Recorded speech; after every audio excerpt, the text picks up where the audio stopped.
So, today we are going to talk about something really special: mindfulness, a technique, a strategy, an amazing tool, a companion, a friend that you can rely upon when there's no one else around you to keep you sane, to keep you more happy, content, and fulfilled.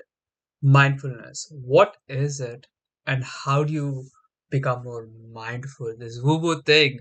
Today I'm going to break it down in ways that is going to be amazing. Why do you need a tool like this? Every time I went through suffering or anything that was very intense or an emotional turmoil, you always feel helpless, lost. You're in such a vulnerable position.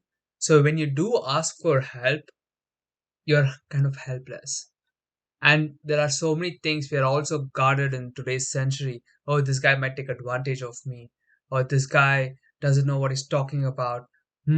Because you don't know. When I feel helpless and I ask someone for help, they could misguide me, and you have no idea. All my life, I've been searching for a technique like this that could get me out of my dark times. And so every time I was suffering, I didn't exactly know what to do.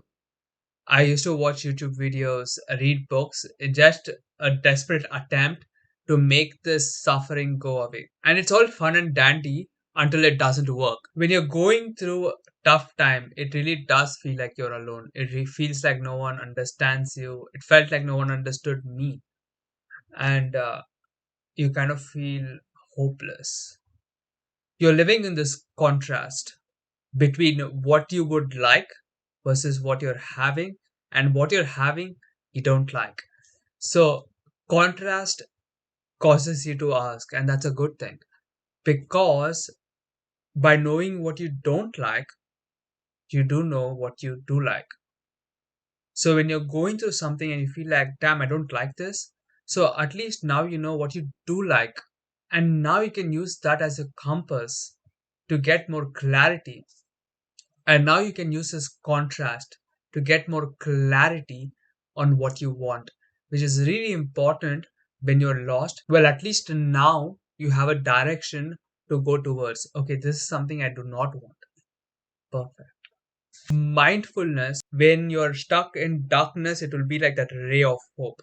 And mindfulness will allow you and it'll make you more open to see that ray of hope. And right now I'm going to define everything what mindfulness is and how it plays together, stuff like this. So brace on. So what is mindfulness and how does it help you? This is my understanding of mindfulness. Let's go. So excited. What is it? If you can read here, you're intensely aware of what you're sensing, feeling in this moment without interpretation or judgment. So you are being a detached observer.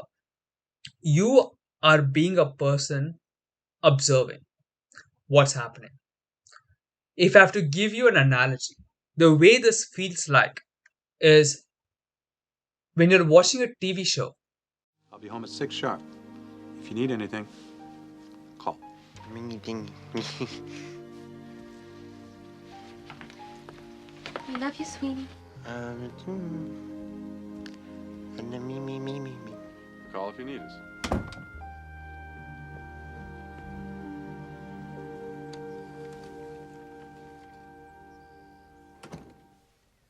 They bought it. You are detached from what's happening in the TV show. When you're watching a movie, you're watching it from a detached place. You're seeing the movie from like a outside perspective. That's what mindfulness should feel like. It feels like you're breaking the dimension and you're looking at the situation from like a fourth dimension. That's why when the characters break in TV shows, they break the fourth wall, right? They're talking to you as an audience, and it kind of like creeps you out because you're being an observer and now you are involved in the story, which is kind of creepy. That's the kind of effect you're going for. So you are living this moment, and now you need to become the person observing all this, detached observer. There is only one place and one time that this can be achieved. You can use it here and now. That's the only place you can be mindful about. You cannot be mindful in the future, you cannot be mindful in the past. For you to be mindful, you need to be present here and now, and that's really important. It doesn't work anywhere else, and there is nowhere else it could work. So this sounds fun and dandy, but how exactly do you like break the fourth wall and look at you from a third, from a detached perspective? Let's break that down. So you have to focus on three things. There are three things that's happening in here and now. One, the thought that you're thinking. The movie starts playing. Pa, pa, pa, pa, pa. The tone of the thought, really important. You're having a thought, and the thought has a tone. It's not a robot voice. You are having it's fueled emotionally, which is the emotions. How are you saying it? Does you make it feel? Does it make it?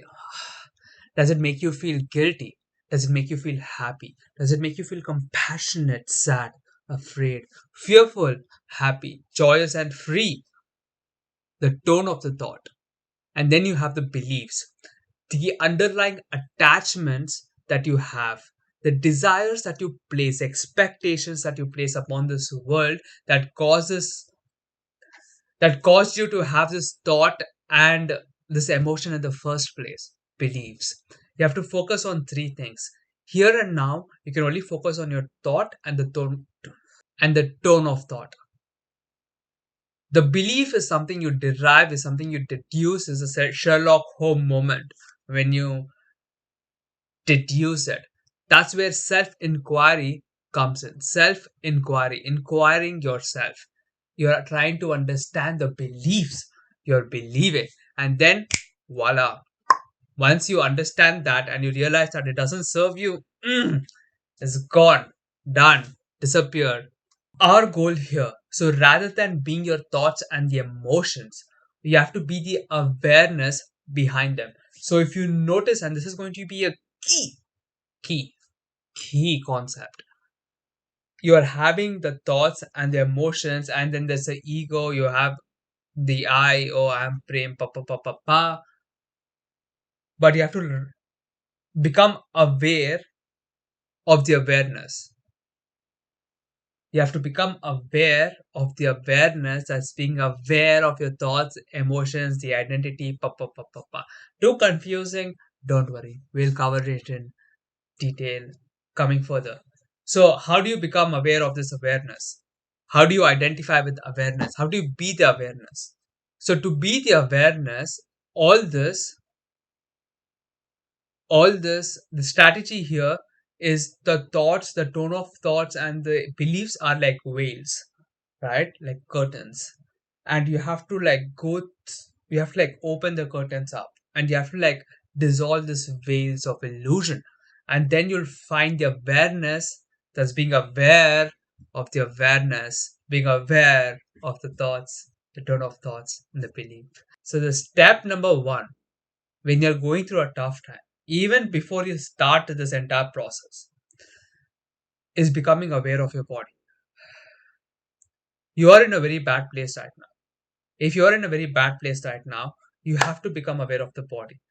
Do breathing exercises. Imagine your nose is in the stomach, all right? And inhale deeply for the count of six. Hold it for the count of three. And exhale for the count of six. And become present because mindfulness only works where? Here, when, now. So you need to be present, and for you to be present, it is essential that you take care of your body or even become aware of the body. Because when I'm feeling negative emotions, it kind of takes you away into the past or future. You're living in this nightmare. So you have to become aware of the body. By taking deep breaths in, imagine your nose is in the stomach. Inhale for six, hold for three, exhale for six. Now you're present. Now the game begins. There are three monsters you have to fight. One is the thinking. Two is the tone of the thought. That's the feeling. Third is the beliefs, the underlying mechanism, the attachments that you have on the world, the definitions that you use to define the world. And each one is like a boss battle. Boss one, this is boss two, uh, thinking is boss one, emotions is boss two, and beliefs is the final boss. Once you finish that, you won the game. Now, what is the game? You're going to use the same strategy to defeat every boss. Thinking, emotions, beliefs. What is that strategy, Prem? Mindfulness. Are becoming. So let me give you an analogy. When you are in a forest and you are inside the forest, you're looking at trees. So when you're in the suffering, is you're looking at all the consequences. Oh my, this could happen. Damn, I feel bad. Pa, pa, pa, pa, pa. But but the moment you see the forest, you are outside it. You must be on top of a cliff or something the moment you see the forest. So the moment you become aware, conscious of the thought, emotion, and beliefs, you no longer are in the thought, emotion, or belief. You are now a detached observer. The moment you become aware of it, it creates a distinction. You no longer are living it. You are a person becoming aware or looking at yourself living it. And that makes you more detached from the situation, where now you can apply all these tools and it makes you more present. You're not sucked in by the illusion. But they are very sneaky, you see, thoughts. So, what do thoughts do? It says, oh, no, no, there must be more to do. Oh, the problem is not gone. So, you need to do more. No. The moment you become aware of it, that's it. You're outside it. You are we are no longer are experiencing the illusion. You're now looking at the illusion itself, and now you're detached, so the illusion doesn't have control over you anymore. So let's go and understand how to deal with thoughts. So what is thoughts? You have to start noticing the movies that play in your head. What happens to me? I get stuck in this fantasies. Oh, I should have said this, I should have acted this way in this situation. I should have done this, done that. You see how I'm getting sucked into movies that's being playing in my head of the possible outcomes that I do have. I have to notice the movies and notice myself being caught up in these movies. Game over. When I notice myself, become mindful of myself, noticing these movies, you have defeated the first monster. That's the thoughts. One other way to help you with this is you start writing your down. What you could also do is you could start writing down your thoughts unfiltered. Just write it down. That itself, when you start reading it, you become detached because you no longer are experiencing the thought. You become a person observing a person experiencing the thought. And there's a difference. Mindfulness. Start writing the thoughts down unfiltered. The moment you censor yourself, that's where the thoughts kind of get you. That is a self deception mechanism that gets you. So be very honest and truthful to yourself. Very important. It's a key value. Second is a tone of thought. What do I mean by the tone of thought? It's the way the thought is being said that I, for the longest of time, wasn't aware of. How do you How are you expressing this thought? What tone are you using? Are you guilty, sad, afraid, frightened, happy, compassionate, joyous, free? Really, it's really important.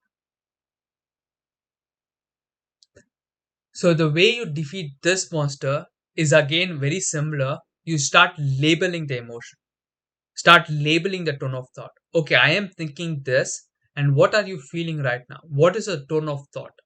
Are you feeling guilty, sad, afraid? But Prem, how do I do this? How do I label my thoughts? It's hard. I only know, oh yeah, what happened with me whenever I tried labeling my emotions, I used to go, yeah, this feels bad. Oh yeah, this feels good. is not good enough. You need to have very good emotional vocabulary. I had a super bad emotional vocabulary, which is why I got into trouble and I just couldn't digest some of the things that were happening to me because I didn't know how to communicate that to myself. I couldn't label it. So it is very important for you to have a good emotional vocabulary to understand, label, and know what's going on with yourself. So how do you do this? Tada! Emotions wheel. A very good friend of mine introduced this to me. And what you do, you have this emotional wheel chart that you can just find by Googling. What I do, so whenever you're feeling, so once you become aware of the tone and the thought and whatever, so once you become aware of the thought, I just go around this emotional wheel and see what label resonates the most with me. You don't have to get it perfect. You're just trying to become mindful. Notice the very act of labeling makes you mindful. Because for you to label the thoughts, you have to take a detached perspective. So the very act of labeling your thoughts makes you mindful. Because for you to even label, you have to take a detached perspective. You cannot experience the emotion and also label it. When the act of labeling it makes you more mindful. So what I do, I just go around and say, I right now feel nervous, exposed, inferior, uh, indifferent, nah, isolated, victimized, grief, powerless, ashamed, guilty. And you say, oh, all this is sad. Oh, I'm feeling sad right now. One night, I just woke up feeling sad or bad, what I thought. Then I went through the emotion scale and I realized I was actually mad. I actually felt resentful and disrespected. And that was a form of anger, which made so much sense because I knew what made me angry. And it all made sense. But before the emotional wheel, before I did the process, I thought I was sad. I thought, yeah, I'm feeling bad, sad. Once I did the emotional wheel, just looking at these labels and saying, what do I resonate with most? Oh, I feel betrayed. I feel furious, jealous, provoked. Oh, angry. I feel angry. Okay. The very act helps. Now, this is step number one. The next step is use the emotions wheel. Let's say you're feeling fear, grief, or powerless. So it should give you more clarity now. And you're feeling insecure. You're technically, so your emotions are technically improving.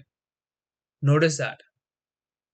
Become aware of that you're actually feeling better than you used to.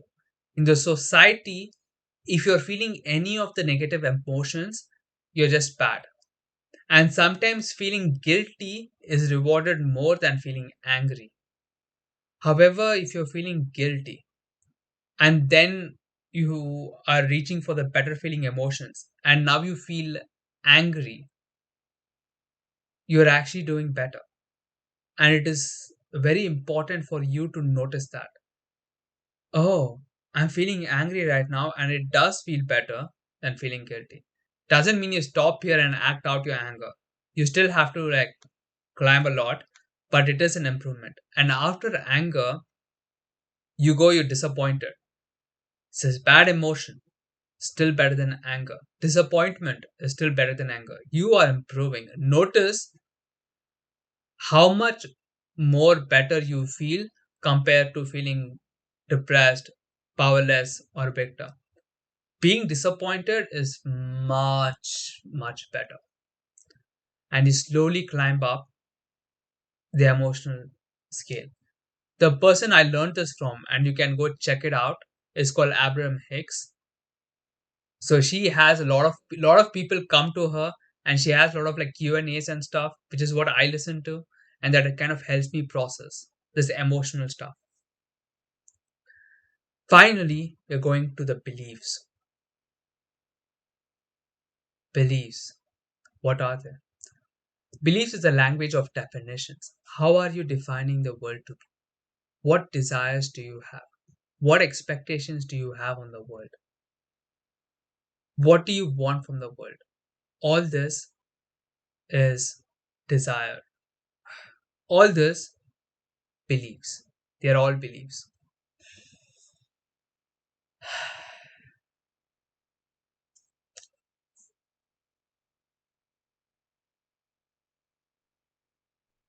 This is something that you deduce once you understand what thoughts you're feeling. This is something you deduce once you understand what thoughts you're thinking and what emotions you're feeling. And you kind of figure out what beliefs are you believing, which is what makes this tricky. The only way that you can ask or figure out your beliefs is by asking questions. So it's a form of self-inquiry.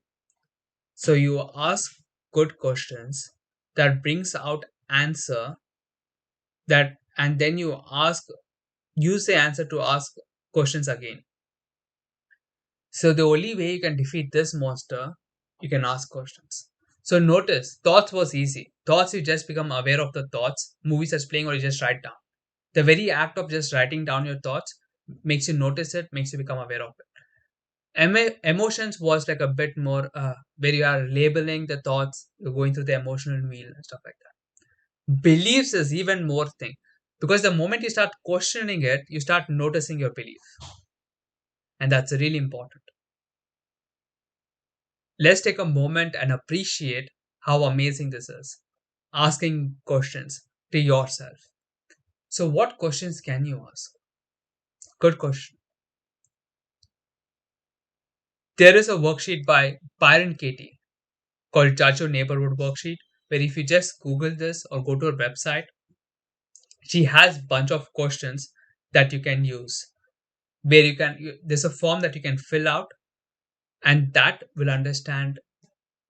So, and that will help you understand and resolve the negative beliefs you're believing.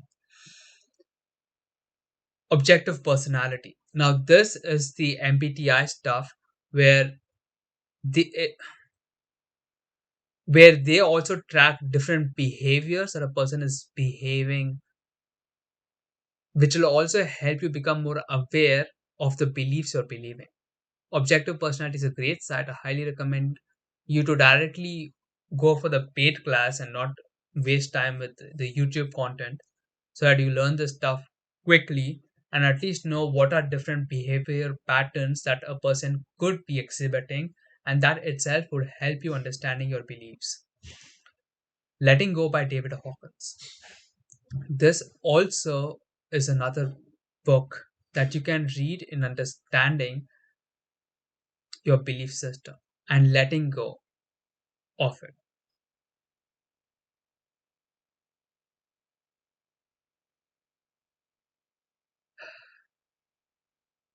The way this works is you're identifying the payoff that you're getting by believing whatever you're believing. Identifying the payoff, the pleasure that you're getting.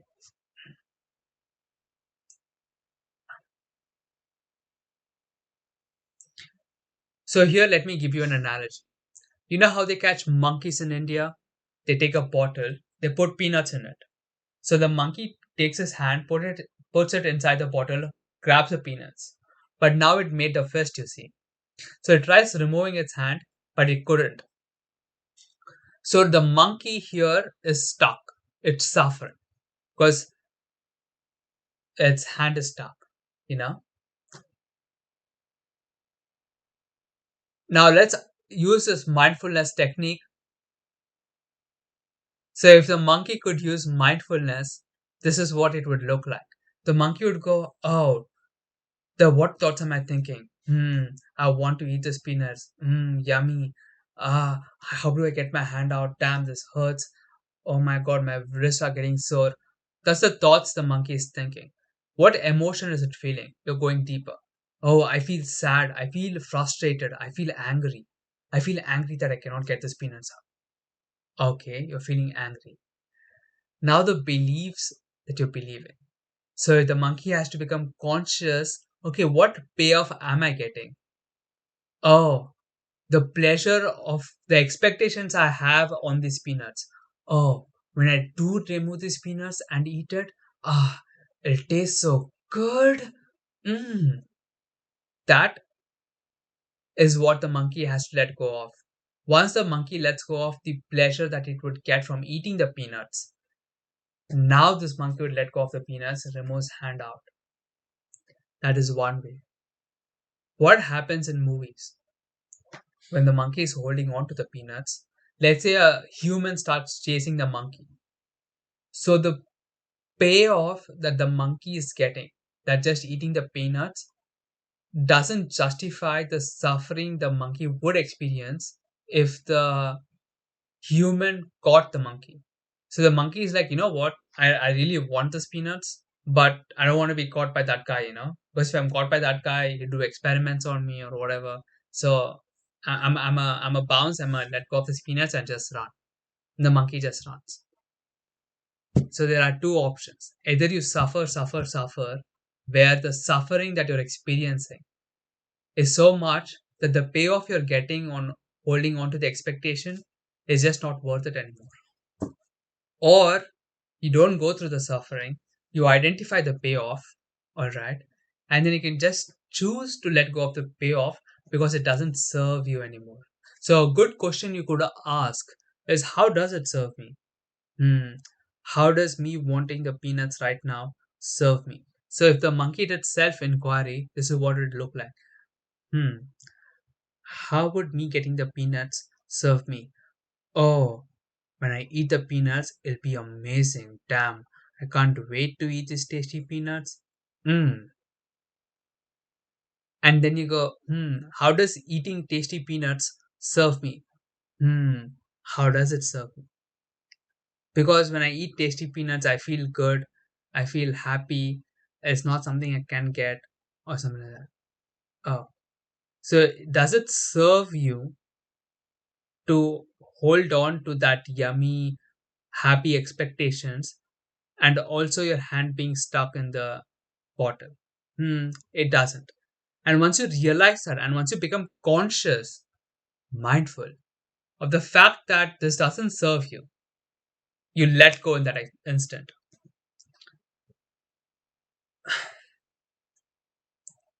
All right.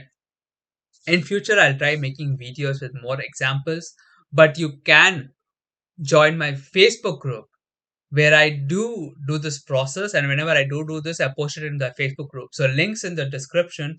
Join the Facebook group. It's amazing, and I would love to talk to more of you guys. All right. So here's another fill in the blank questionnaire thingy that you could do in yourself. So start by saying, I feel bad, I feel angry, emotions feel, and I feel angry because I chose to, papa, and I chose to because I believe it served me to.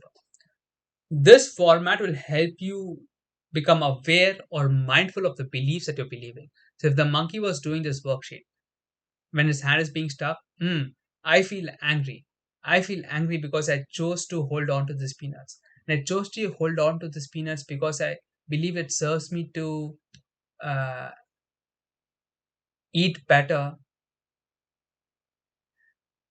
because it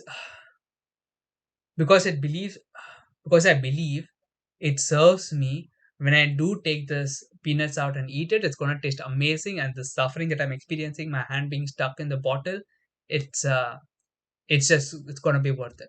So when I eat these peanuts, the yumminess, the tastiness, is that even a word? Or the experience that I will get is worth it, so much so that once I do figure out the situation out, it's gonna be worth it. And I believe that. And now we can ask the previous question, how does it serve you? So how does it serve you to believe this? And then you can keep asking this again and again and again and again and again, and boom. The first step towards change is awareness. The second stage is acceptance. And acceptance of what is? If the monkey accepted, oh, you know what? I can't get this peanuts out. Now it has let go of the expectation it did have of eating the peanuts. When I eat the peanuts, it's gonna taste so good. The moment you accept what is, this moment, here and now. Remember, mindfulness can only work in here and now, nowhere else. So the experience of accepting itself is you're almost letting go of the expectations that you have. Now let's understand this concept deeper. This entire idea of letting go. What are you letting go of exactly? And what are you surrendering? And this word pops up everywhere. So what are you surrendering?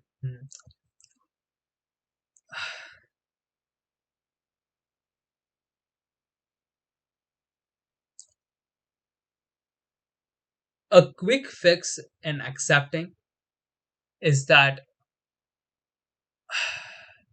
anytime something bad is going on in your life, you say, even though this, and this is happening in my life right now, I still love and accept myself.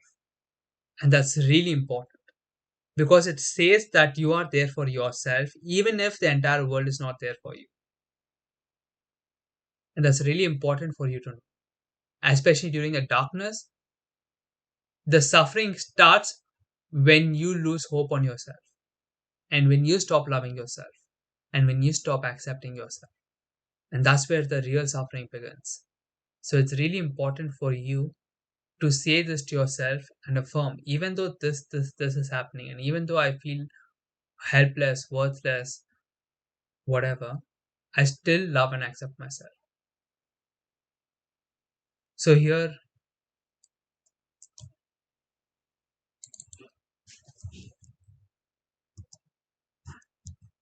there, fixed it. There, I fixed it. So even though this happening, I still love and accept myself. And it's really important for you to know that. Say that for yourself. Now let's understand this concept of surrendering and letting go. What are you letting go? What is it exactly? It sounds very complicated, this entire concept of surrendering, letting go. It sounds like you're doing too many things and you don't know what's exactly happening. The idea is very simple. Now, this is what surrendering is. In our society, surrendering has this idea of losing control. You're letting go. You're submitting. You're submitting to something. I surrender. I submit to you. You're losing control. In this context of mindfulness, surrendering really means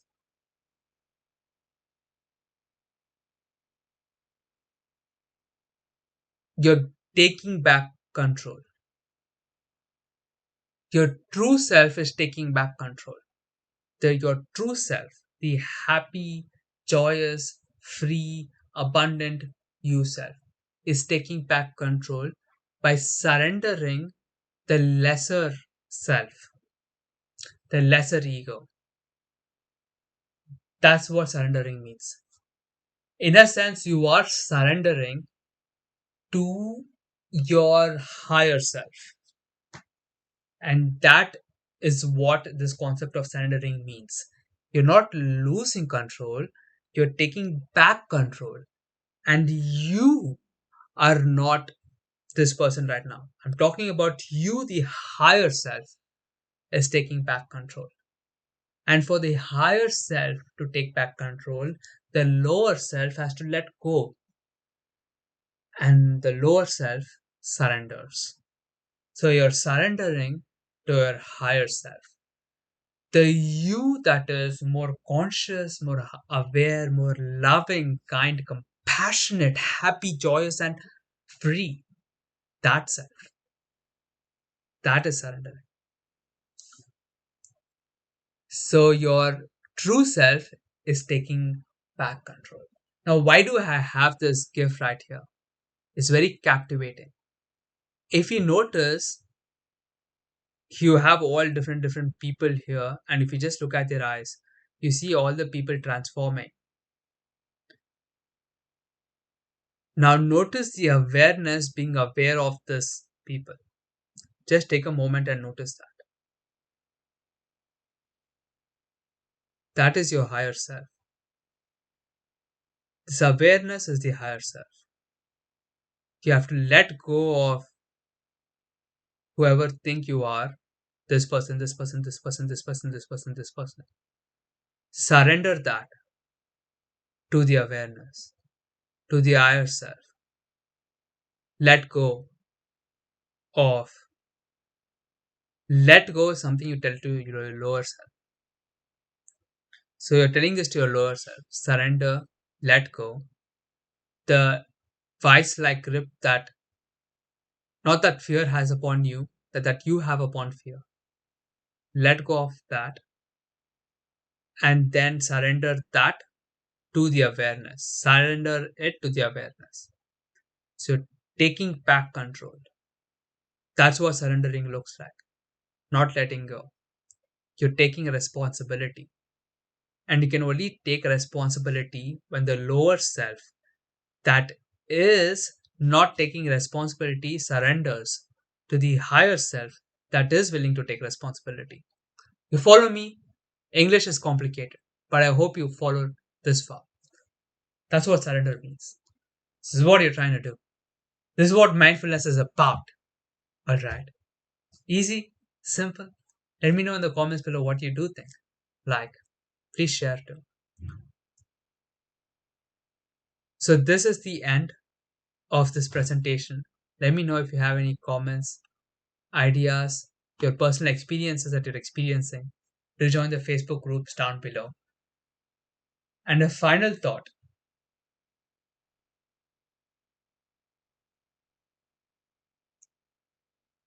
Actually, I have no final thoughts. You just have to be here now, become aware of thought, become aware of emotion, become aware of the beliefs, and then surrender it to your higher self. And that is the process. Simple, yeah. Easy to do, not so much. And the more you do it, the better and easier it gets. And you would develop personal things that you would do to yourself that will, you know what, it doesn't even matter. Have a nice day, guys. I hope you have a beautiful weekend.